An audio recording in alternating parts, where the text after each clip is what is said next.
How to use SEMrush for mobile SEO. Easy tutorial. If your site isn't optimized for mobile, you're losing a huge chunk of traffic and conversions. But how do you make sure your mobile SEO is on point?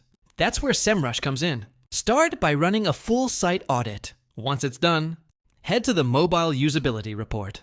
This will instantly tell you if your website is mobile friendly, or if there are any issues like small fonts, unclickable buttons, or content wider than screen. Next, go to the position tracking tool and enable mobile tracking. SEMrush lets you compare how your keywords rank on mobile versus desktop. You might find out that you're ranking 1 on desktop, but way down on mobile. And that gives you a chance to fix it. Now here's something most people miss.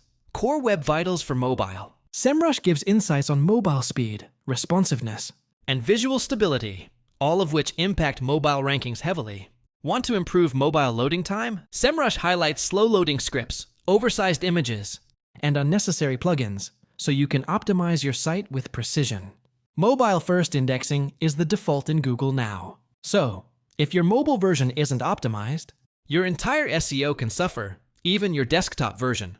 That's why this tool is essential. And the best part? You can test it all with SEMrush for free. Link is in the description. Mobile SEO doesn't have to be complicated if you're using the right tools.